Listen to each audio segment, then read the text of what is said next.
Je voulais faire cette intro depuis longtemps.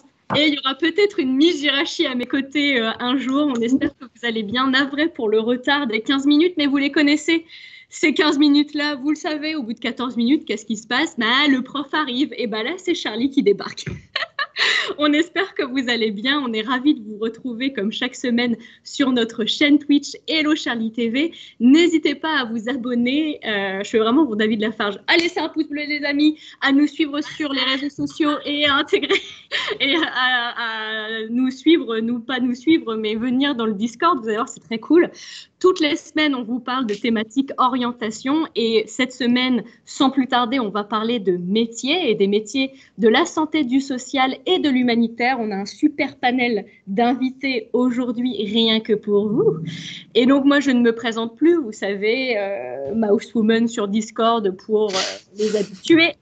Sinon Claire, voilà, ravie de vous retrouver comme chaque semaine encore une fois. Et je vais laisser les invités se présenter rapidement. On va faire un petit tour de scène là. On va commencer par toi, Marika. Est-ce que tu peux nous dire un petit peu qui tu es? Oui, bien sûr. Alors, c'est embêtant parce que je ne me vois pas du tout. Donc, si jamais il y a un truc qui ne va pas, dites-moi. Comme ça, je saurai. Ça marche. Je suis entre Bordeaux et La Réunion, où je travaille pour l'association humanitaire. Donc, je suis, le terme exact de ma profession, c'est manager de programme. C'est-à-dire que je suis chargée de mettre en place des campagnes de sensibilisation. Donc, je collecte pour des Cap International, UNICEF, etc., etc. Ok, voilà. Ça marche. Ouais, donc, c'est hyper intéressant. Effectivement, tu es sur tous les fronts. Et tu as surtout aussi un compte Instagram qu'on vous invite à suivre qui est très intéressant. Et on peut d'ailleurs, toi, te suivre dans tes aventures. C'est ça, il y en a des aventures, ouais. Et il y en a des aventures et on va en parler d'ailleurs parce que c'est ce qui nous intéresse aujourd'hui.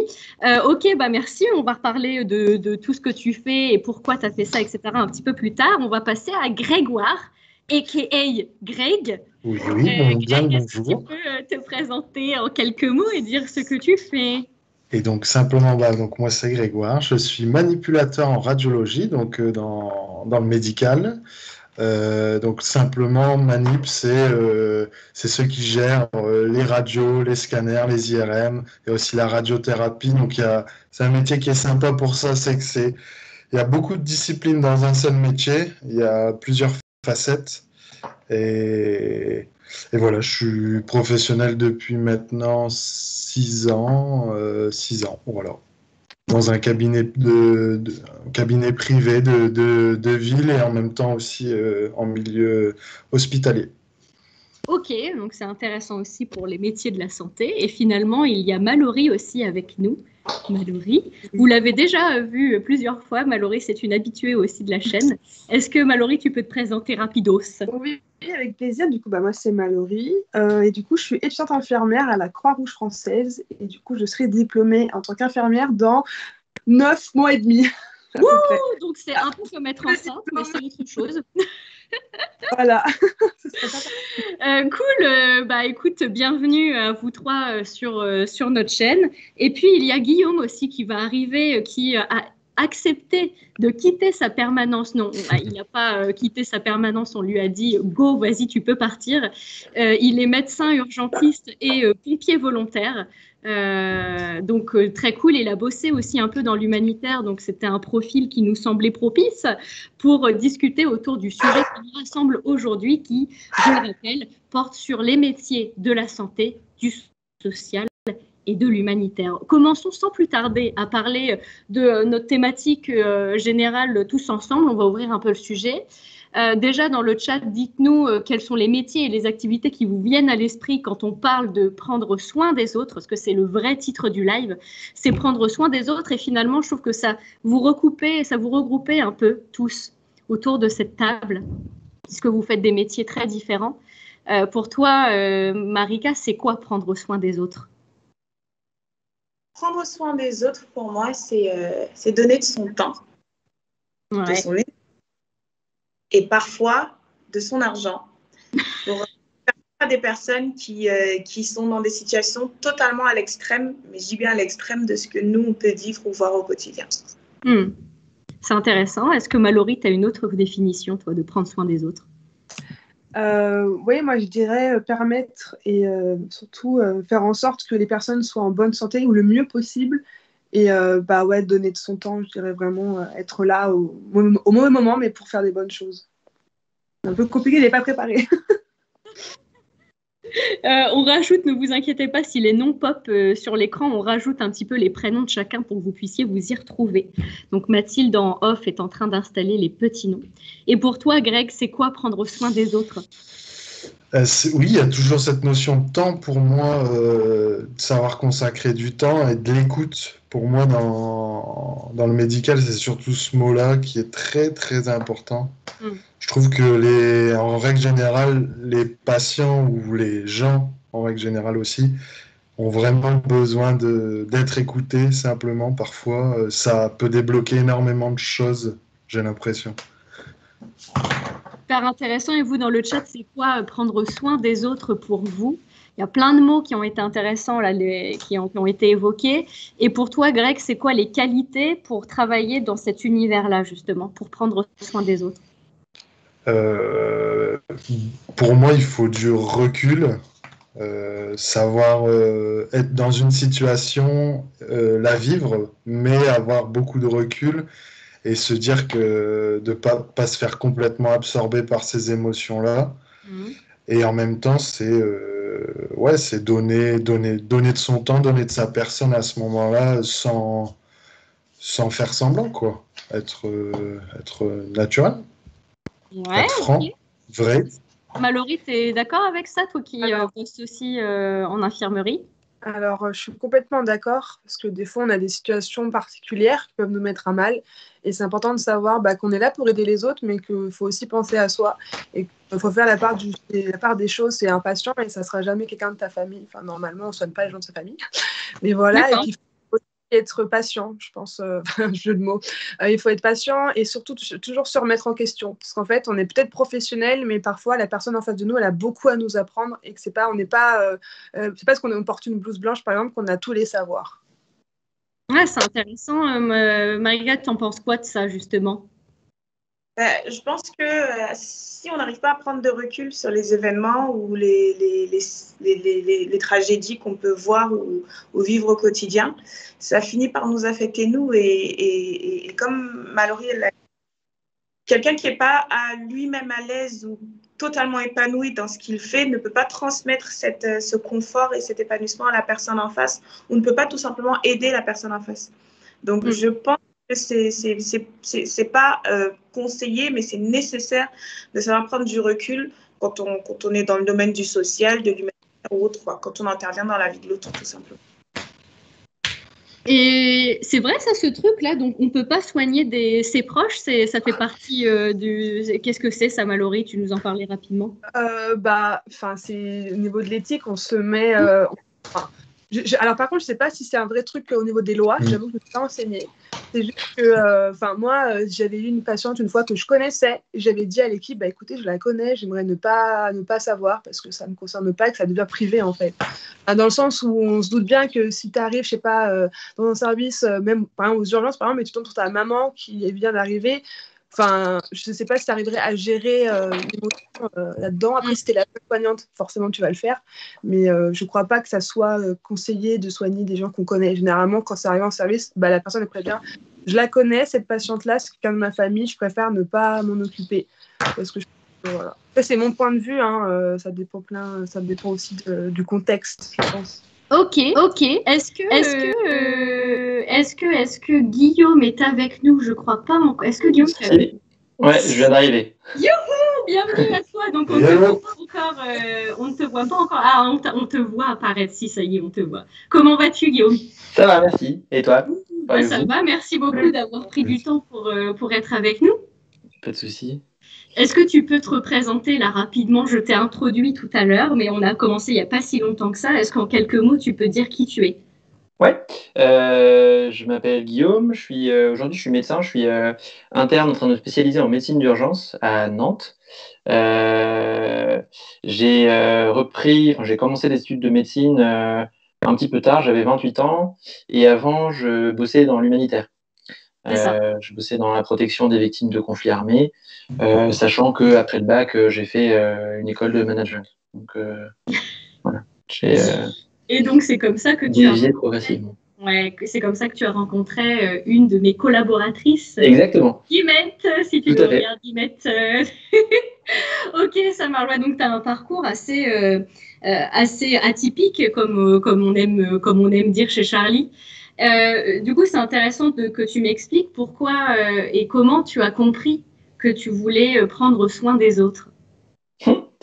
Je pense que j'ai dû grandir avec cette envie-là, mais sans. Alors, ma maman était infirmière, mais elle n'a jamais poussé à faire un métier dans ce domaine-là. Et je pense que c'est juste moi qui ai grandi avec l'envie un peu cachée de travailler au service des autres.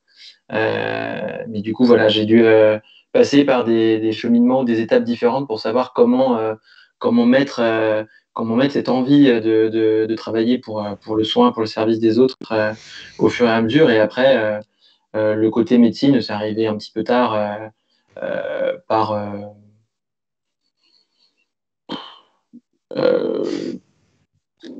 c'est arrivé par envie d'être un peu plus technique de quelque chose. D'accord. Ouais. Ok. Et ok, intéressant. Et toi, Marika, justement, c'est quoi qui t'a donné envie de faire de l'humanitaire? Est-ce que c'est quelque chose qui était en toi depuis longtemps? Alors, honnêtement, je vais être 100% honnête. C'est vrai que j'ai toujours eu envie, j'ai fait des études de droit, moi, droit international, et j'ai toujours envie de faire bosser dans des organismes internationaux. Mais pour être tout à fait honnête, c'était un pur hasard ce qui m'a fait arriver dans l'humanitaire. C'était un pur hasard parce que c'est via une connaissance que j'ai découvert l'entreprise pour laquelle je travaille aujourd'hui. Au début, c'était vraiment quelque chose que je faisais je le faisais, j'étais encore étudiante, des petites missions à gauche à droite. Ça m'a permis de voyager aussi un petit peu. Au début, c'était cool, mais c'était pas vraiment quelque chose que je voulais le faire, mais c'était pas, je n'étais pas partie quand je disais, allez, je vais bosser dans l'humanitaire. Allez, je vais bosser dans l'humanitaire. De fil en aiguille, j'ai découvert d'autres manières de travailler aussi, parce que c'est quelque chose quand même assez, c'est pas un travail courant, quoi. Ouais. Donc ça, au fur et à mesure des années, je me suis professionnalisée aussi et je me suis dit, finalement, je suis à l'aise dans ce que je fais, je suis épanouie, je vois des choses, je vis des choses et honnêtement, aujourd'hui, pour l'instant, en tout cas, je ne me vois pas faire autre chose. J'ai commencé par, on va dire, opportunisme et là, je continue par passion, réellement. Donc, tu as l'impression d'avoir trouvé ta voie. Clairement, totalement. Trop beau. Et toi, on va terminer le tour de cette introduction avec toi, Grégoire, puisque tu n'as pas forcément fait des études pour, mais alors, comment tu as su que tu voulais faire ça? Moi, j'avais fait très rapidement les espèces de stages d'observation quand même, finalement, dans cette branche-là. Je me rappelle un stage d'observation en milieu hospitalier et au final, c'est quand même resté une très belle expérience. Et c'est ça qui m'a pas mal amené à y retourner finalement. Ok, ça marche, très simple. Réponse très simple, très efficace. Je refais un tour de table pour ceux qui viennent de nous rejoindre et pour Guillaume notamment, pour que tu puisses aussi savoir qui est avec nous ce soir. Donc Grégoire qui vient de prendre la parole est préparateur en radiologie. Marika, elle travaille dans l'humanitaire, ça tu l'avais compris. Et Mallory est étudiante en 3e année d'infirmière. Voilà. Donc, ok, bah écoutez, on va passer à l'animation du live qui est le vrai faux. Du coup, on va changer un petit peu de scène sur le Twitch. Ça va se faire comme par magie. Et donc, on va commencer par un premier vrai faux. Et donc, je vais vous demander de réagir avec nous, les invités et le chat. On est forcément bénévole quand on fait de l'humanitaire. Est-ce que c'est vrai ou est-ce que c'est faux pour toi, Guillaume? Non, clairement, c'est faux. Moi, c'était mon métier pendant facilement 5 ans à plein temps et ensuite par intermittence pendant mes études de médecine. Les organisations vont avoir une manière différente de gérer les histoires de salaire, de contrats, etc. Mais clairement, c'est un domaine de travail comme un autre, avec des processus de recrutement, des salaires, des grilles de salaire, des évolutions de carrière, des exigences aussi comme ailleurs. Ça a des particularités sur le prendre soin des autres et des choses un petit peu excitantes de voyage, de rencontres, etc. Mais c'est tout à fait un environnement dans lequel on peut travailler et gagner sa vie sans aucun problème. Effectivement, c'est tout à fait faux. Du coup, on n'est pas forcément bénévole quand on fait de l'humanitaire. Marika, est-ce que justement, tu n'as jamais eu ce truc, alors on va rentrer dans les choses un peu... On est aussi pour explorer cette piste-là, mais est-ce que c'est pas un peu contradictoire de faire de l'humanitaire et de gagner de l'argent?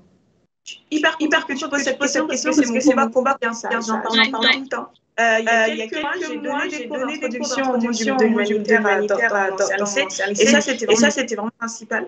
Et il faut absolument que les gens, en fait, que cette idée que les gens soient totalement décousus. Ce que j'essaie d'expliquer pour expliquer aux lycéens qui je parlais, c'est que l'association humanitaire, on va la prendre comme une entreprise. Sauf que c'est une entreprise qui n'est pas à but lucratif. Le but, c'est pas de générer de l'argent au profit des créateurs. Le but de l'association, c'est de générer de l'argent, oui, mais au profit de millions. Souvent, pour des grosses ONG, par exemple, avec les travail, au profit de millions et de millions de personnes. Du coup, ça nécessite tout un système et toute une organisation. Et cette organisation, elle ne peut pas fonctionner uniquement sur des bénévoles. C'est impossible. On a besoin de main-d'œuvre technique, de tout type, de toute nature, de tout de métier. On a besoin, oui, certes, les bénévoles sont importants. Il y a des associations qui ont un immense réseau de bénévoles et c'est super cool, mais elles ne peuvent pas vivre que sur le bénévolat. Chaque être humain, aider les autres, et c'est le sujet de ce soir, a besoin de s'aider lui-même. Il a besoin de travailler, il a besoin de remplir son frigo, de prendre soin de sa famille, etc. Et donc, on ne peut pas faire appel à sa compétence sans le rémunérer pour cette compétence. Maintenant, pour ceux qui répondront oui, mais du coup, vous rémunérez les gens avec de l'argent qu'on donne. Je vais parler de mon cas, par exemple. Moi, je suis typiquement dans le volet économique, commercial de l'humanitaire. Si une association arrive et dépense 1 euro, déjà, il faut savoir que 100% ne vont pas sur le terrain parce qu'il y a forcément des frais de fonctionnement, c'est inévitable. Mais si l'association, autant pour moi, va enlever 1 euro pour pouvoir utiliser tel ou tel frais, des frais de collecte de fonds, des frais de transport, des frais de logement, etc., dans 90% des cas, par exemple, dans notre volet, les frais de collecte de fonds, je vais donner un exemple, sur 1%, 1 euro investi, on va récolter 5 euros. Oui, c'est 1 euro. Oui, des gens sont payés. Non, ce n'est pas une aberration parce que ça ne va pas avoir lieu, tout simplement. Ok, et toi, Guillaume, est-ce que tu étais confronté à ce genre de choses aussi quand tu bossais dans l'humanitaire? Est-ce que c'était quelque chose qui t'est venu à l'esprit ou pas? Venu à l'esprit le fait de ne pas être... de te demander, merde, d'un point de vue éthique et moral, où je me positionne par rapport à ça, quoi. Oui, mais pas... Enfin, je suis complètement d'accord avec Marika, hein, ça c'est à l'évidence. Et après... les organisations qui viennent surtout d'origines différentes vont avoir des politiques de salaire différentes. Et donc, on peut avoir un salaire tout à fait décent, tout à fait correct, comme il y a des salaires qui sont énormes. Ouais. Et là, il y a des moments où ça frise un peu la naissance. Et c'est vrai qu'il y a des organisations où on gagne très, très, très, très bien sa vie. Et là, c'est un peu, pour nous, Français, c'est un peu étrange parce qu'il n'y a pas des salaires énormes comme ça de manière générale dans d'autres métiers en France.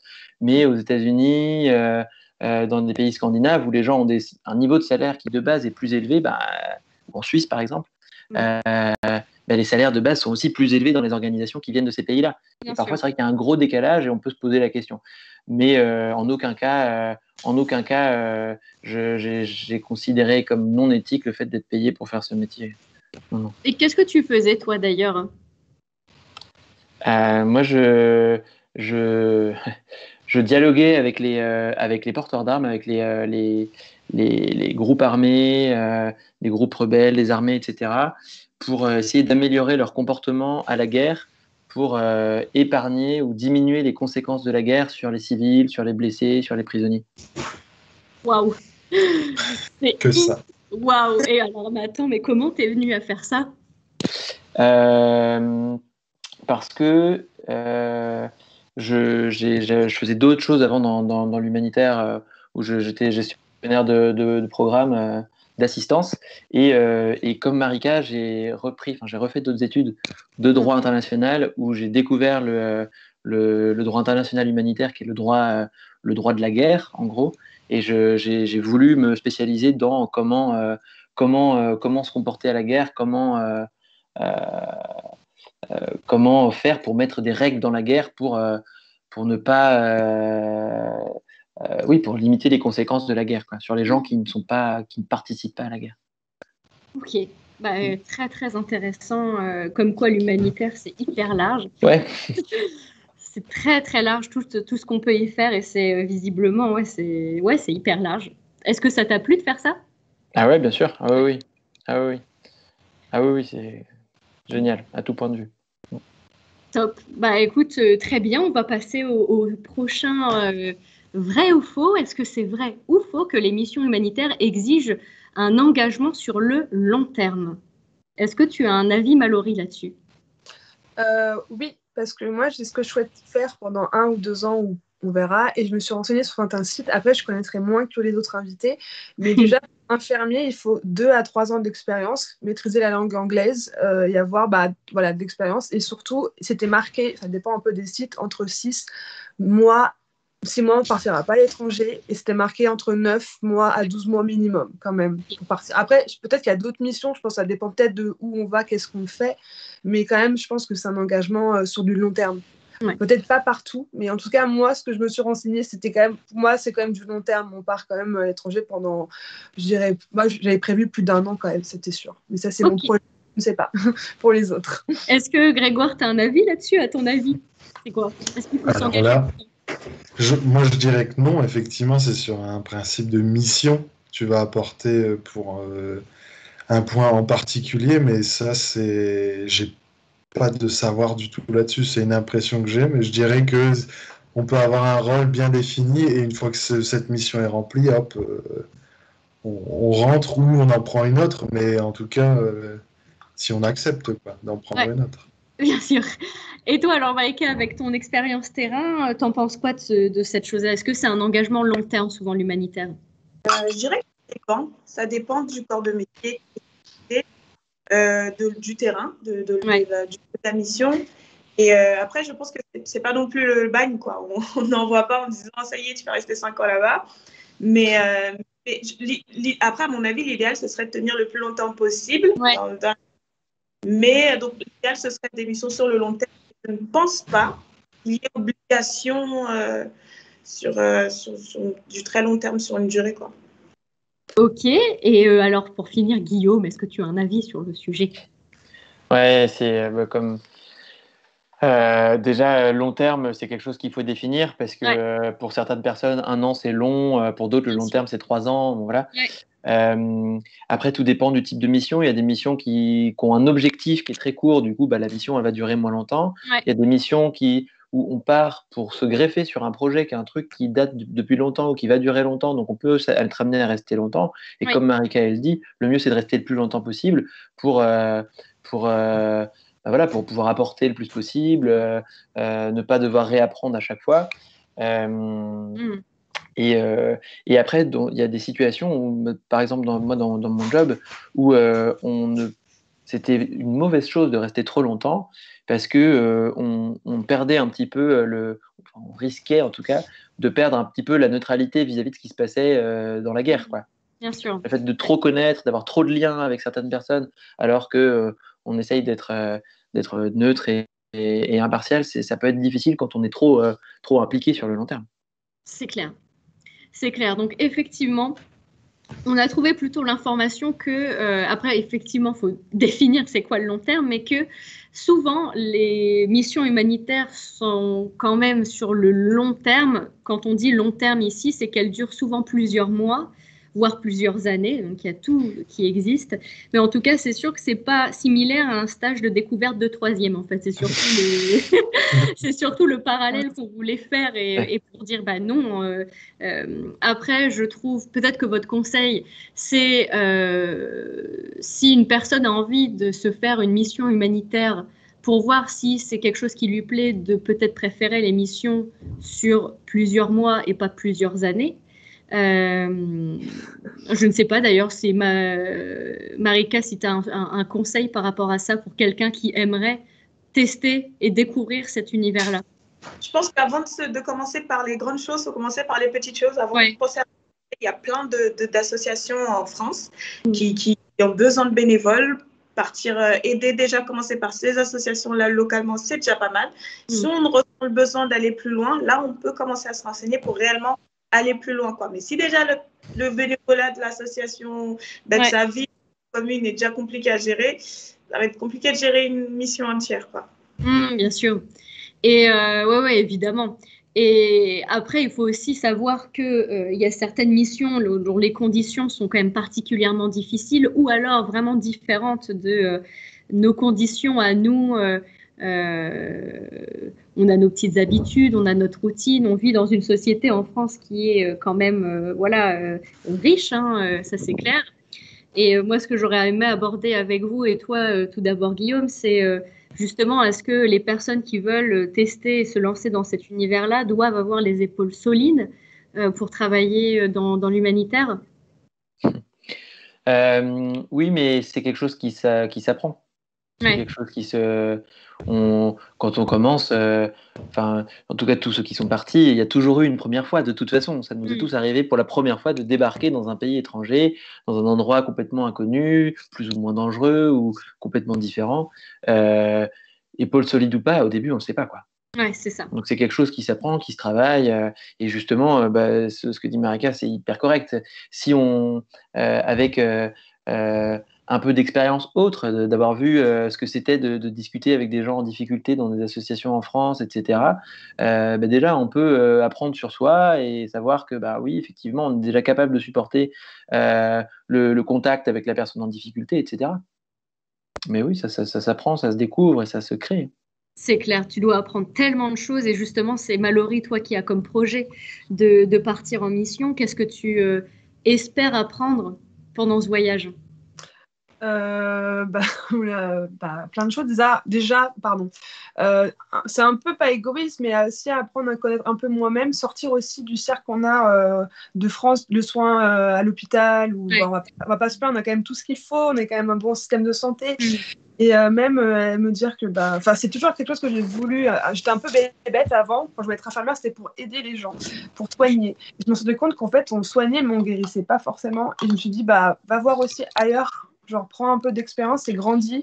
Et je me suis dit qu'il n'y a pas d'autre moyen que de partir vraiment, de voir en vrai il y a ailleurs à voir. Après, c'est un peu bateau, mais...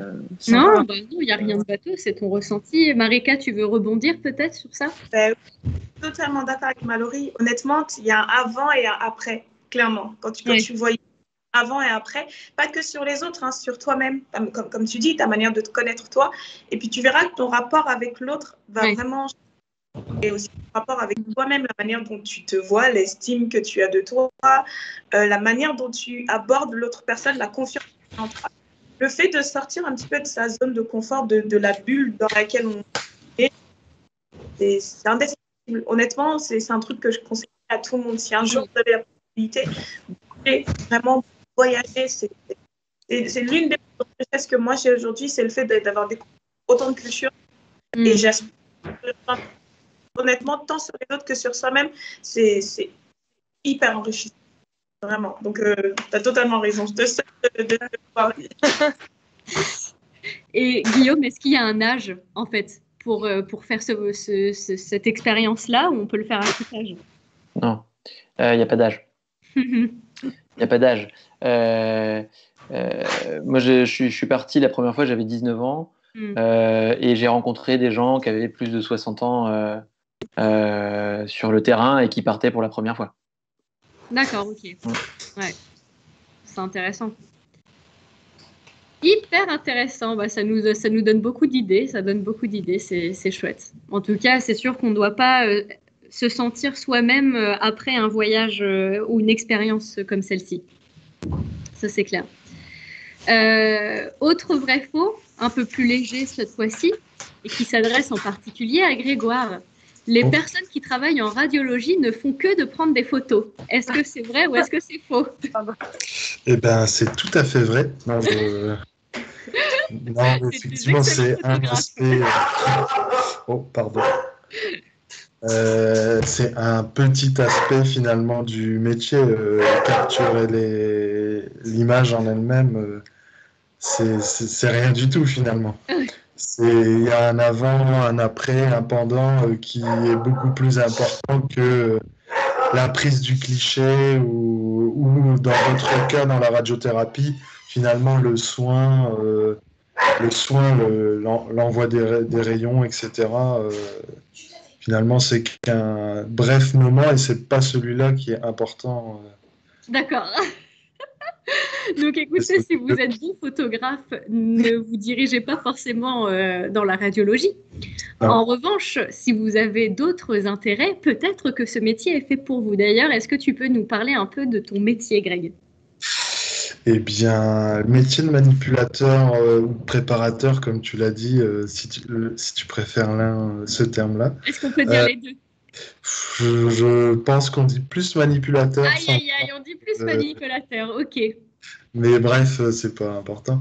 Mais ce qui est sympa dans ce métier-là, c'est qu'on a vraiment une palette de choix qui s'offre à nous quand on a fini nos études. L'étude qui est, on va dire, équivalent infirmier à peu près dans l'apprentissage. Ce qui est sympa, c'est qu'on va pouvoir vraiment travailler sur différents aspects, qui est soit le diagnostic ou le thérapeutique.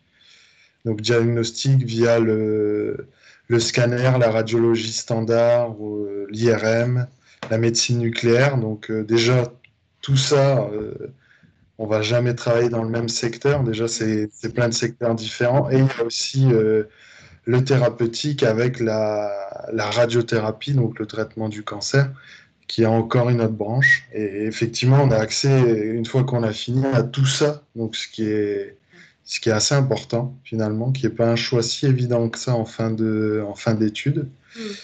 Et en même temps, c'est ce qui n'est pas pénalisant, mais il n'y a pas, dans le métier de manipulateur, une fois qu'on y est, il n'y a pas réellement d'évolution. On fera finalement, à part changer de secteur, on fera finalement un peu toujours la même chose. D'accord. Et alors, d'accord, et donc, est-ce que c'est quelque chose, toi, qui te gêne ou c'est au contraire quelque chose qui est confortable pour toi? Dans mon cas, déjà, c'est quelque chose qui est confortable. D'avoir une certaine, entre guillemets, routine, de savoir ce qu'on doit faire, etc. Pour mon caractère, c'est quelque chose qui est déjà important. Et en même temps, on peut facilement casser cette routine. C'est assez facile avec la panoplie de postes. Finalement, on peut vite en retirer, enfin partir de du côté monotone, quoi. Et alors, quelles études tu as faites pour arriver jusque-là?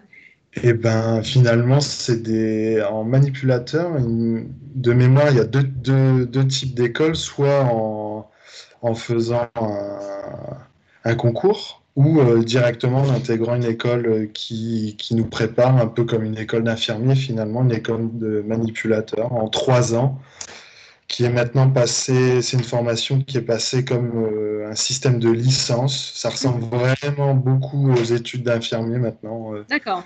Moi, j'ai vécu l'avant-réforme, et la réforme qui a eu lieu il y a quelques années, et l'après-réforme ressemblait énormément au cursus infirmier maintenant. Est-ce que Mallory, c'est un métier que tu as déjà vu passer, auquel tu t'es déjà intéressée ou pas du tout? Alors, ça ne m'a pas forcément intéressée, mais j'ai déjà été en contact avec pour avoir travaillé, même en tant que patiente. Ouais. Et non, ça ne m'a pas vraiment intéressée. Mais en fait, ce qui est bien avec nos métiers, c'est qu'il y a tellement de services, donc de postes différents, que par exemple, même si le métier il ressemble, je peux travailler très bien à un endroit où je ne verrai jamais de radio et que c'est le même métier, entre guillemets. Ça, c'est notre point fort, on va dire. On peut faire un peu de tout. Ouais. J'ai une question Est-ce que tu peux faire une passerelle pour travailler en tant qu'infirmier ou c'est pas possible vu que c'est à peu près les mêmes compétences ou pas? Non, je crois que ça revient un peu, on zappe la première année d'études Ah, d'infirmier, ok, je crois, d'accord. simplement. Mais je suis même sûr, je dis je crois, mais et on doit faire valider les 2 prochaines années, ouais. D'accord, ok. Bon, je me renseigne pour savoir. Mais ce qui est peut-être intéressant dans ce que vous dites, c'est que vous êtes amenés à bosser ensemble, en fait, peut-être, non? Manipulateur en radiologie, tu bosses avec qui? Ça arrive, il me semble, en médecine nucléaire principalement. D'accord. Il y a des Hyper large. infirmières qui travaillent dans le service. Et est-ce que toi, Guillaume, tu bosses avec des manipulateurs en radiologie ou pas du tout? Bah, oui, ça arrive, Ah, forcément, yes. parce que c'est moi qui prescris les examens Ah, donc, ok, et c'est moi qui envoie les patients. Donc, c'est ça. ça fait partie des jobs de l'hôpital ou de la santé de manière générale auxquels les gens ne pensent pas forcément parce qu'on on ne va pas tous les jours voir le manipulateur radio, Ouais, mais qui au final sont en contact en permanence avec les patients, qui ont besoin de connaître les patients, avec qui il faut discuter pour expliquer si tel ou tel patient il a telle peur ou etc. Donc, euh, donc oui, on travaille avec les médicaux comme avec n'importe quel autre professionnel de santé mentale. c'est ça. Tout Mm. ça pour dire qu'il y a beaucoup, beaucoup de métiers au sein de la santé, et en particulier, on parle de l'hôpital à l'hôpital qui ne sont pas forcément connus ou reconnus. Quel est ton conseil, toi, Guillaume, pour se renseigner justement sur la variété des métiers qu'on peut pratiquer à l'hôpital? C'est quoi ton conseil? Le truc, c'est que moi, j'ai terminé le lycée il y a déjà un moment, donc je ne sais pas comment les choses fonctionnent maintenant sur l'orientation, Ouais, etc. ouais, Et sur les études. Après, ce qui est bien, c'est d'avoir la chance de connaître quelqu'un qui connaît quelqu'un qui ouais. est dans le milieu. Éventuellement, dès que s'il y a un cabinet de radiologie à côté de chez vous, s'il y a un cabinet d'infirmier, un cabinet de n'importe quel autre professionnel de santé, paramédical, un orthophoniste, etc., d'aller juste demander comment ça se passe, est-ce que je peux venir voir ce que vous faites pendant une journée, euh, pour se rendre compte, parce que on a besoin de se rendre compte. Ou alors, comme a dit Mallory tout à l'heure, en tant que patient. Mais bon, C'est peut-être pas conseillé. c'est pas un truc à souhaiter, mais c'est quelque chose auquel, on Après, peut. oui, on peut poser la question quand on va voir un médecin généraliste ou même quand on va à l'hôpital pour même un truc pas très grave. Hein, on Bien fait pas sûr. du Bien sûr, sinon un autre bon moyen de se renseigner sur les métiers d'une manière générale, c'est de parler avec Charlie. Et donc on vous invite à rejoindre notre communauté Discord pour avoir accès à un parcours Charlie spécial communauté qui s'appelle Trouver mes métiers préférés. Et alors là, vous pourrez explorer une variété de métiers, notamment dans l'univers de la santé, du social et de l'humanitaire, pour un petit peu aller à la pêche aux informations de manière un peu sympa, en plus de ce super live. Mais c'est vrai que les observations terrain, et n'hésitez pas à être curieux quand vous faites votre appel de vaccin. Ça marche. Bah, justement, on reste encore dans l'univers médecine lié à l'humanitaire. Le prochain vrai faux, est-ce qu'il n'y a que des médecins qui peuvent aider dans l'humanitaire? Marika, ton avis? Alors, à moins de preuve du contraire, je ne suis pas médecin. Yes, et tu as cette sensation d'être utile. Voilà. Je ne suis pas D'accord. médecin. Donc, ceux que ça intéresse, ne vous inquiétez pas. Honnêtement, il y a plein de domaines d'études ou même de non-études qui aboutissent au humanitaire, donc médecin, autre que le corps médical, journaliste. Enfin, il y a tellement de corps de métier. Bon, heureusement, et je dis pas ça contre toi, heureusement que les médecins ne sont pas les seuls autorisés à bosser dans le domaine. Heureusement. Guillaume, c'est quoi ton avis? Ah moi je suis d'accord, hein, je travaillais dans l'humanitaire avant d'être professionnel de santé, à l'époque où j'y connaissais rien. Donc clairement c'est vrai, il y a tout métier, toute spécialité, on peut être spécialiste des plantes, des animaux, de tellement de choses. Et ça c'est un peu un mélange d'idées reçues et puis je sais pas, d'idées de prestige des professions médicales auxquelles moi j'adhère pas du tout, et qui est très similaire avec ce qui se passe à l'hôpital ou dans les métiers de la santé. Et c'est la même chose. On va pas penser à plein d'autres métiers de la santé parce que on va chez le médecin et qu'on a l'idée du médecin. Mais en fait, il y a énormément de jobs, tout aussi importants, voire plus, quoi. Ouais. C'est qu'un métier technique parmi les autres. Complètement, et donc c'est entièrement faux, évidemment. Hein. Il n'y a pas que les médecins qui peuvent aider dans l'humanitaire. Je vous invite d'ailleurs donc à suivre le compte Instagram de Marika qu'on va vous mettre dans le chat, qui de ce fait-là explique un petit peu ce qu'elle fait. Et vous pouvez aussi regarder, il y a plein de vidéos qui existent sur YouTube, et il y en a une qui m'est venue tout à l'heure, c'est celle de Silent Hill avec sa fille. Donc, je ne sais pas si vous connaissez Silent Hill. Silent Hill, hein, c'est la pote de Gaël Garcia Diaz, et elle a réalisé une expérience à l'étranger dans le cadre d'une mission humanitaire avec sa fille qui était jeune. Donc, c'était quelque chose qu'elle voulait faire avec elle, justement, très jeune. Hein, sa fille est assez jeune.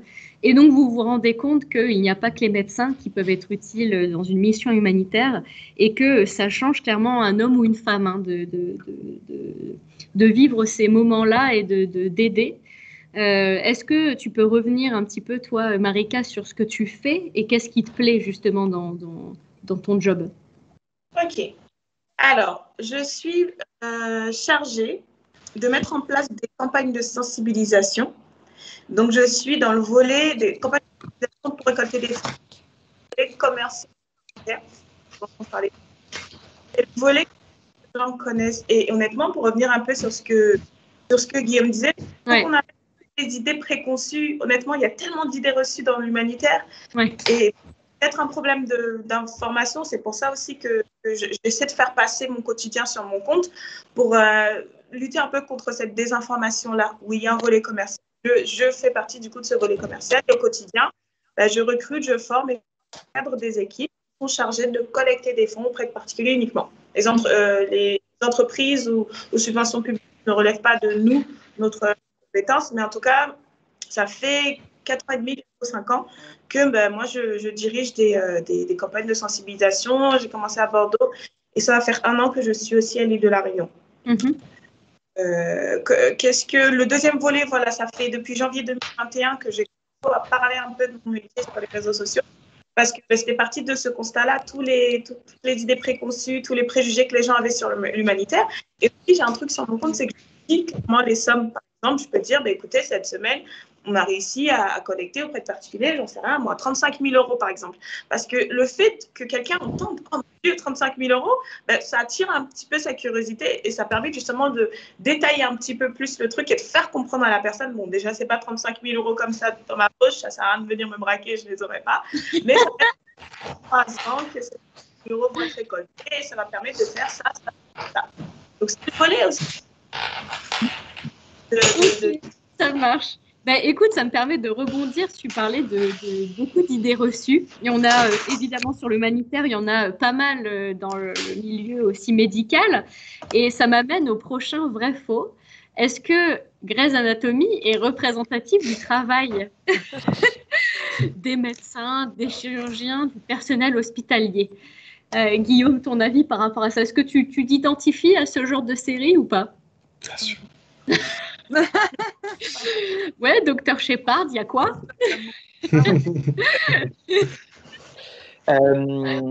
De pas très bien connaître le truc, mais je crois qu'on a l'impression qu'ils bossent tout le temps. Ce qui n'est pas vrai. Ok, mais c'est intéressant. Beaucoup, c'est sûr, mais on bosse pas tout le temps. Donc on a une vie à côté. C'est un job, mais voilà, on a quand même une vie à côté. Ouais. Après, je pense que c'est le genre de choses qui sont censées donner une image très active. Il se passe plein de choses, tout est impressionnant et c'est pas toujours aussi difficile. Ouais. Il peut y avoir des éléments plus routiniers, il peut y avoir des choses moins compliquées à gérer, moins de sang, ce genre de choses. C'est une extrapolation des choses les plus inimaginables, on va dire. Et toi aussi, tu as cet avis-là, Mallory, sur justement, là, on a parlé de cette représentation du fait que c'est le rush tout le temps. Est-ce qu'il y a d'autres choses sur lesquelles tu as le sentiment où c'est très forcé? Bah, déjà, je trouve que pour la part, le travail d'infirmier n'est pas trop montré, surtout dans Grâce à C'est la vrai. C'est vrai. souvent des histoires de coucherie, donc voilà, je ne dirais rien. Mais il y a des choses qui sont forcément fausses parce que c'est pour c'est pour montrer aux gens, mon Dieu, vite, il se vide de son sang, vite, vite, vite, Monsieur Shepard, on le bip. Bon, bah, moi, ça n'a jamais vécu, par exemple. Après, je suis encore même pas diplômée. Mais il y a des choses qui sont un peu vraies dans certaines choses, comme je suis allée au bloc opératoire, je trouve que c'était quand même bien présenté, à part certaines choses qui étaient un peu. Mais quand même, ça peut faire une entrée, mais c'est vraiment pas représentatif. Enfin, non. Moi, perso, j'ai pas de pause quand je suis en stage. Après, je suis stagiaire, donc c'est pas pareil. Mais c'est jamais autant le rush, même, je sais pas, aux urgences ou quoi, mais non. J'ai jamais toujours des histoires de patients qui sont là, enfin, des histoires, non. Des fois, c'est vraiment bateau. Monsieur, il est là, puis il a un petit truc, c'est un petit pansement, c'est fini. Enfin, ça existe, mais c'est vraiment pas. Si vous voulez être dans Grey's Anatomy, allez pas à l'hôpital. Mais alors, en fait, est-ce qu'on ne peut pas prendre le truc à l'envers aussi? Est-ce que ces séries, bien qu'elles ne soient pas du tout représentatives du quotidien d'un métier, est-ce que ça peut aussi finalement donner envie à des jeunes de s'intéresser à ces univers professionnels-là? Grégoire, est-ce que tu as un avis là-dessus? Oui, je peux en avoir. Le problème, c'est que je pense que ça crée des... Bah, c'est faux, en fait. C'est sublimé, ou enfin, on a l'impression d'un microcosme où tout roule. Enfin, pour moi, ça n'a pas grand-chose à voir. Ouais, c'est de la fiction, c'est du scénario, quoi. Ça n'a rien à voir. Enfin, comme on l'a déjà dit, on vit pas sa vie tous les jours, tout le temps au travail. Il n'y a pas que ça. C'est qu'une petite partie. Et oui, il y a des tâches monotones et il y en a d'autres qui le sont moins. Mais pour moi, ça n'a. Je pense pas qu'on pourrait dire regarde Grey's Anatomy pour te faire une idée du milieu médical ou autre. Ça serait plutôt une mauvaise idée, je pense. Ce serait un mauvais conseil. Ah ouais, Guillaume, Ouais, est-ce que quelqu'un a un avis là-dessus? Peut-être Guillaume, je ne sais pas, une autre personne. Ouais, je suis d'accord. Après, par contre, je crois qu'il y a des séries qui sont un peu mieux ficelées, où tu vois un peu mieux l'univers. J'aurais pas les noms exactement, mais il y a une série sur les infirmières J'en ai une à conseiller parce que, après, je sais bien qu'une série n'est pas là pour faire de la pédagogie, mais par exemple, dans Grey's Anatomy, si vous voulez apprendre des cours, ne regardez pas. Mais Hippocrate, je trouve que c'est une assez bonne série parce que des petits trucs que nous, en tant que soignants, on sait, par exemple, elle n'a pas purgé la voix, etc. Et là, ils l'ont mis en sorte que ce soit vraiment le problème de la série. J'ai pas spoilé, mais c'est des trucs que nous, on sait. Du coup, ça, c'est vrai. C'est comme une personne qui a une crise, qui fait un arrêt cardiaque. Bah, bref, je vais mentionner des trucs médicaux, mais genre, c'est pas faux, en fait. Le patient n'est pas intubé genre n'importe où, quoi. Enfin, je trouve que c'est l'une des meilleures. Où il y a les moins d'erreurs médicales de film. Enfin, il n'est pas d'accord, mais il y a des petits trucs, ça va mieux. Genre, il n'y a pas le truc où ils vont... je sais même pas, j'ai même pas d'exemple. Ils font des trucs de naze, genre, qui sont pas du tout vrais, qui sont faux surtout. Mais eux, je trouve qu'Hippocrate, ça va. Genre, c'est moins pire. Personne n'est d'accord avec moi. Moi, j'ai une question qui a rien à voir, mais enfin, si, un petit peu quand même, mais qui est un petit peu ciblée pour le médecin qui est présent ici. C'est est-ce que la technique du stylo pour la trachéo, ça s'utilise? Je crois que ça a déjà été utilisé dans un avion, mais je suis pas sûre. Et d'en venir à une trachéo et dans un endroit, en fait, avant d'arriver à avoir besoin de trachéotomiser, il s'est quand même passé des choses. Donc, en général, on est arrivé à l'hôpital. Donc c'est pas non. C'est difficile de se retrouver dans une situation où tu es obligé de faire ça. Franchement, moi, je l'ai jamais vu faire et j'ai jamais connu quelqu'un qui l'avait fait, quoi. Pour moi, ça reste de la fiction. Mais on se dit tous, tiens, est-ce qu'il y a un crayon si jamais il y a besoin? Marika, est-ce que toi, t'aimes bien ce genre de série-là? Est-ce que t'es fan de séries médicales, de type médical? Ouais, bien, Dr House aussi. Et il y en a sur TF1, j'ai oublié le nom. C'était un jeune autiste qui était devenu médecin. Je l'avais bien aimé cette série-là. Si quelqu'un le titre, je me souviens. Good Doctor, je crois. Good Doctor. Ah, Mais Pathologie autiste, je crois, pas beaucoup d'infos sur le sujet, donc je me cantonne à ce que je vois. bah, en tout cas, c'est un univers professionnel qui inspire. Ça, c'est cool. Il y a des choses à raconter, quoi. Je pense que c'est vendeur à la télé parce que c'est un milieu qui peut créer facilement beaucoup d'émotions, quoi. Donc, Ah, bah, c'est sûr. fatalement, ça se regarde plutôt bien, quoi. Ça crée quelque chose chez le téléspectateur, donc c'est forcément vendeur, quoi. C'est sûr. Mais donc, faites attention effectivement à ce que vous regardez. Écoutez plutôt aussi des podcasts de professionnels, des vidéos de professionnels qui témoignent de leur métier. Ce sera peut-être plus proche de la réalité. Ok, prochain vrai-faux. Est-ce que les infirmières travaillent uniquement dans les hôpitaux, Mallory? Est-ce que c'est vrai ou est-ce que c'est faux? C'est complètement faux. Terminé. Voilà. Moi, par exemple, j'ai fait que des stages dans les centres hospitaliers. J'ai fait un stage en libéral, donc déjà. Mais on peut travailler dans les usines. On peut faire de la médecine du travail, en fait. On peut travailler dans la médecine du travail. On peut travailler dans les écoles. On peut travailler dans l'humanitaire. On peut travailler dans il y a tellement de trucs, je ne sais même plus. Mais ouais, ça ne se fait pas vraiment que à l'hôpital même. Ouais. Déjà, on peut faire à domicile, du coup, ça c'est super. Et comme domicile, médecine du travail. On peut travailler aussi dans les banques de dons du sang pour être. On peut aussi faire ça, faire que du don du sang. Enfin, on prélève le don du sang ou de plaquettes ou bref, etc. Après, qu'est-ce qu'on peut faire? On peut aussi devenir infirmière en bloc. Enfin, c'est encore plus tard, mais on peut se faire infirmière au bloc, infirmière anesthésiste. On peut travailler au SMUR. Enfin, il y a tellement de choix de lieux et pas que l'hôpital du coup. Après, en dehors de l'hôpital, à part le libéral, la médecine du travail et l'autre, j'ai pas en tête, je n'ai pas de... Ah si, carcéral, en prison, on peut faire aussi. Après, on peut faire infirmière. Bah, ça, c'est pareil, c'est l'hôpital, mais non, j'ai pas d'autres idées. Mais en tout cas, non, la réponse est non, effectivement. Beaucoup d'autres choix. Il y a plein d'autres choix. Donc oui, l'environnement de travail peut vraiment être très différent en fonction de ce que tu choisis. Tout à fait. Pourquoi toi, tu as choisi d'intégrer... Toi, tu es en hôpital? Non, je ne sais plus. Oui, c'est ça, tu es à l'hôpital. Tu veux être à l'hôpital. Les stages, je peux faire un peu de tout. D'accord. J'ai fait que des... Enfin, j'étais que à l'hôpital. En soi, j'ai changé de service, mais j'ai fait qu'un stage en libéral, par exemple. Ok. Et alors, ça te plaît, le libéral ou pas?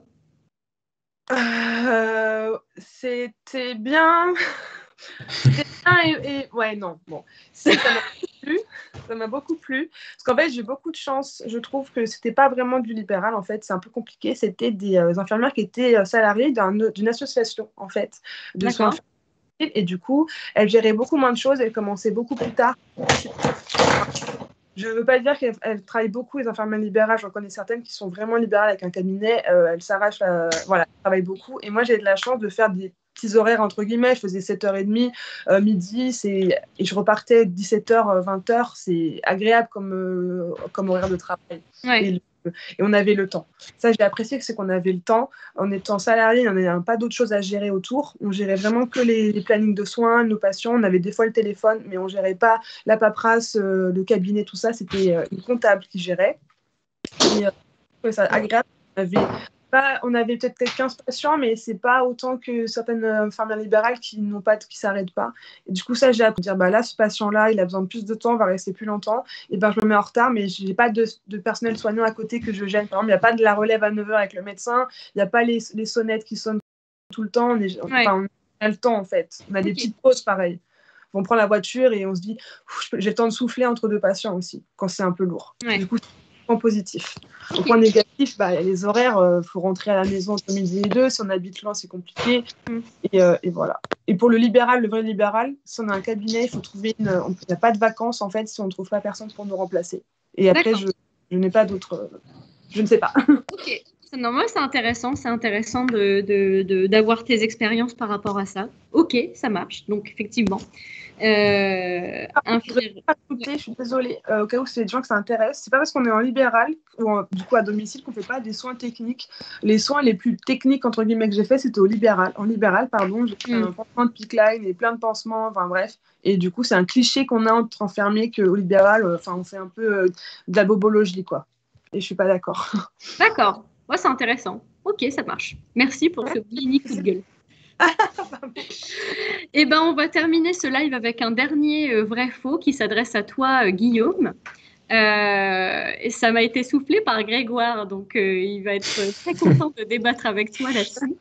Les sapeurs-pompiers volontaires ne sont pas des vrais pompiers. Vrai ou faux?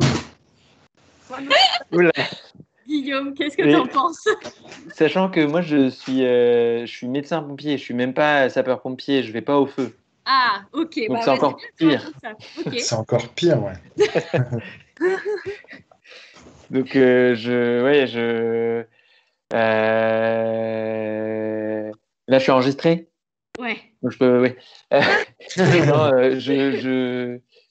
honnêtement, moi, je vois du coup les sapeurs-pompiers quand on travaille ensemble sur l'organisation des soins, mais je les vois aussi en visite d'aptitude. Je pense que de dire à un volontaire que c'est pas un vrai pompier, alors que il prend les mêmes risques, il a la même passion, et qu'il fait ça à côté de son autre job, c'est un petit peu dur. Après, je connais pas encore, ça fait pas très longtemps que j'ai été incorporé chez les pompiers, donc j'ai pas encore assez de recul pour savoir pourquoi est-ce que ce serait si différent. D'accord. Mais alors, on va revenir plutôt là-dessus. Pourquoi et comment tu t'es dit je veux faire ça? Parce que j'avais pas envie de faire que la même chose. J'avais pas envie de faire que mon travail de médecin de l'hôpital, j'avais envie d'avoir une manière de continuer à travailler auprès des gens en extra-hospitalier. Donc, je suis urgentiste, je vais travailler au SAMU par exemple, mais ça me suffisait pas, on va dire. J'avais envie d'avoir une partie de mon activité en dehors des murs d'un hôpital. Et que, c'est que les pompiers font un travail extraordinaire et que ça me rendait fier de pouvoir rejoindre ce travail, même si le mien par rapport à ce que font les sapeurs est ridicule. Hein. Tu as une question, Greg? Ouais, du coup, le fait d'être volontaire, que ce soit pompier ou médecin pompier, le fait d'être volontaire, on a un métier à côté, forcément, ou on peut être... Non, pas forcément. Non, je pense qu'il y a des gens qui sont peut-être... déjà, il y a des gens qui sont étudiants et qui le font quand ils sont étudiants. Il y a des gens qui sont peut-être au chômage, il y a des gens qui sont retraités et ils n'ont pas de job à côté. Par exemple, moi, mon père est volontaire depuis des années. Il a toujours son travail à côté. Mais il fait les formations, il a un grade maintenant, il prend les mêmes dangers, il fait les d'astreinte, il fait tout. Et normalement, il y a il doit y avoir, alors c'est pareil, je m'y connais pas exactement très bien, mais il doit y avoir des accords entre un employeur et les sapeurs-pompiers parce que c'est une mission d'utilité publique.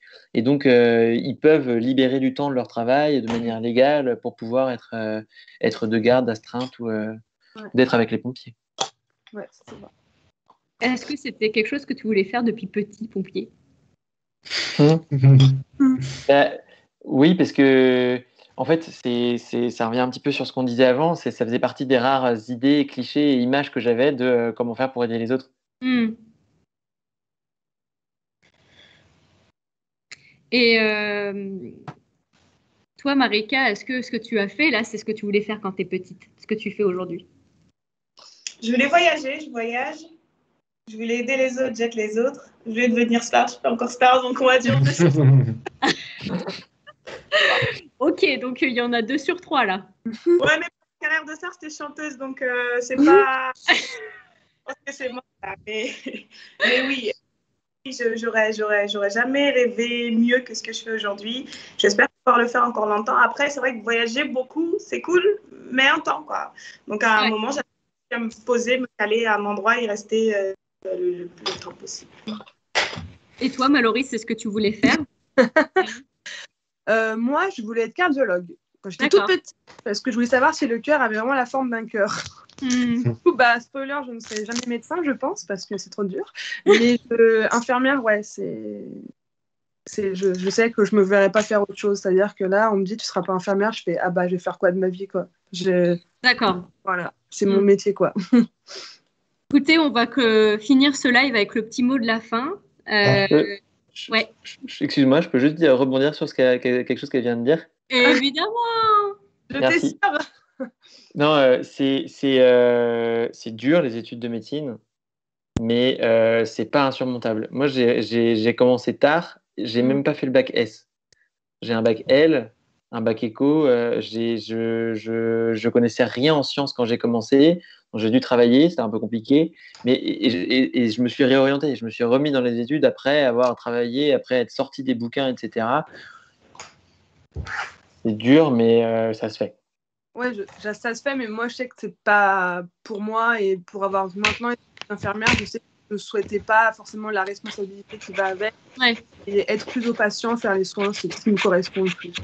Mais bon, si je pouvais être payée aussi bien qu'un cardiologue, ça serait pas mal. Ah oui, c'est sûr. Est-ce que vous voulez encore rebondir ou on peut finir le live ou vous voulez encore parler? Non, je rigole. Je voulais vous demander rapidement à chacun, toi Greg, un conseil à quelqu'un qui ne sait pas du tout ce qu'il veut faire et qui est au collège ou au lycée. Bon, on en a parlé au cours du live. Pour moi, le top, c'est vraiment d'aller sur place. Ouais. Okay. C'est de vraiment faire un jour d'observation ou plus, mais un jour, pour moi, c'est largement suffisant. Et de se rendre réellement compte des différents aspects. Parce que finalement, aller faire une radio ou une prise de sang, on n'a pas les backstage, quoi. C'est complètement différent quand même. Pour moi, le mieux, c'est réellement d'y aller, d'avoir le feeling, de sentir la chose, d'essayer de se transposer par rapport aux professionnels. C'est comme ça. Ça peut paraître long parfois, surtout quand on est jeune, mais c'est là où on a le meilleur feeling pour moi. Guillaume, un petit conseil? De pas se fermer en se disant que ce sera notre métier pour toute la vie. Que de toute façon, on est jeune et on est vieux, on est jeune, et qu'il n'y a pas d'âge pour pouvoir se dire tiens, je change, j'apprends des nouvelles choses. Et donc, il ne faut pas que ce soit un choix qu'on estime définitif. Donc, on peut se permettre de faire un choix, un essai, en se disant ça se fera que quelques années. Je sais pas, on n'est pas obligé d'avoir une vision sur du long terme en s'engageant dans une voie. Complètement. Faut pas avoir peur. D'accord. Entièrement d'accord. Marika, un petit mot de la fin? Oui, alors moi je dirais écouter l'expérience des autres personnes autour de soi. Je pense qu'il n'y a pas meilleur conseiller que ceux qui nous entourent, de savoir réellement leur quotidien et pas ce que, par exemple, montre Grey's Anatomy sur les médecins, mais savoir le quotidien réel de personnes, leur vie professionnelle, les inconvénients et les avantages. Ça permet d'avoir un avis vraiment qui n'est pas biaisé, qui est réel, et du coup de mieux savoir où on va. Donc moi je dirais écouter les autres, écouter l'expérience de ceux qui nous entourent, quoi. Soyez à l'écoute et écoutez vous-même. Soyez curieux d'aller sur le terrain et ne vous inquiétez pas de vous projeter trop loin parce que ça ne servira à rien. Effectivement, la plupart des gens changent 13 fois d'idées et de métier dans leur vie. Donc, c'est ce que disait Guillaume. Et c'est une statistique qu'on aime beaucoup chez Charlie. Et toi, Mallory, un dernier petit conseil? Alors, un petit conseil, l'expérience, c'était pas mal ce que tu disais, mais aussi, c'est pas parce qu'on n'a pas d'idée de ce qu'on veut faire que c'est grave, comme on vous l'expliquait, on change d'avis. Et même, surtout, un truc plus personnel, c'est que moi, j'ai raté plein de choses. Enfin, j'ai raté mon concours à la base d'infirmier, j'ai fait une licence de psychologie et sciences cognitives, et maintenant, regardez, je suis quand même en école d'infirmière, donc même si c'est dur, des fois, on se rend compte, on arrête les études au bout d'un moment, mais c'est pas grave, on en fait d'autres. Enfin, c'est pas parce qu'on a raté, enfin, je dis pas raté, c'est pas parce qu'on n'a pas réussi certaines choses ou qu'on n'a pas fait ce qu'on voulait qu'on va jamais y arriver et que c'est pas grave, on peut se relever et que c'est un échec, ça donne beaucoup de choses et c'est pas qu'un échec, c'est aussi, il y a beaucoup de connaissances derrière et d'expériences qu'on peut garder. Voilà. Effectivement, que des belles phrases. Que des belles phrases ici. Mais écoutez, merci beaucoup à vous tous et vous toutes pour votre participation au live. Merci aux invités. C'était très, très intéressant. Et voilà, n'hésitez pas à vous abonner à notre chaîne Twitch. On live toutes les semaines, tous les mercredis à la même heure. Et la semaine prochaine, d'ailleurs, le live portera sur la thématique de quand tu es perdu dans ton orientation, justement, quels conseils, quels tips, comment faire. Donc, on a déjà un petit peu abordé le sujet là ce soir et on continuera la semaine prochaine. On vous parlera de plein de choses. Merci beaucoup, en tout cas, c'était très, très intéressant. On a mieux compris en quoi ça consiste, vos métiers. Et quelles valeurs et quelles compétences et comment on évolue à travers tous ces métiers que vous faites. C'est génial en tout cas. Merci beaucoup d'avoir partagé tout ça à la famille. Et bien la famille, je vous donne rendez-vous donc la semaine prochaine. Merci à tous. Et puis à très vite. Bye. Au revoir. Au revoir.